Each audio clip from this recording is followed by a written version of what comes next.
Ignoring doubt, visualizing success. That's what a Las Vegas woman is doing each time she defies the impossible. Looks impossible, too. Heather Mills introduces us to a mountaineer taking inspiration to new heights.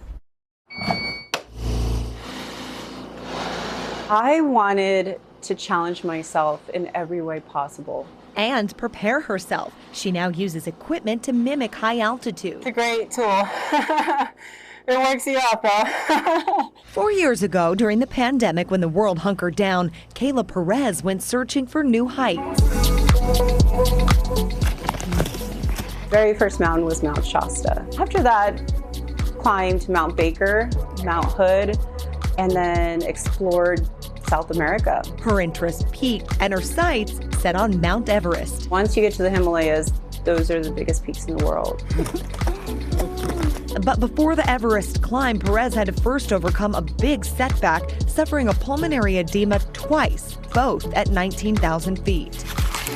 It's fatal. It's one of the risks of altitude. So she returned to Las Vegas, but didn't lose sight of her goal. I wasn't going to define my story. I knew that there was always a solution. Plug this guy in. With the help of a doctor in Colorado and a trainer, This is where you sleep high at altitude Perez leveled up. in your full tent. Adding extreme elevation gear to her arsenal of training tools. So my body is exposed to a hypoxic state. All to simulate the breathing conditions of her biggest climb yet. Mount Everest is the highest in the world. You are dealing with altitude, exposure, glacier, your ice fall. There are many elements. The 36-year-old says failing wasn't an option for her.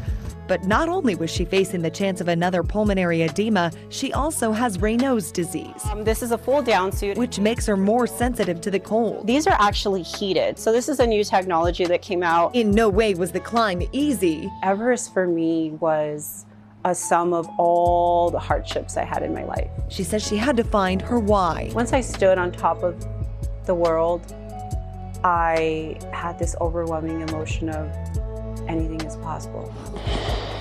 Perez has yet to reach the pinnacle of her climbing adventures, training now to lead a group in December to the crest of Kilimanjaro. She says, just as in life, We're all finding our own mountain. it's one summit at a time. Heather Mills, 8 News Now.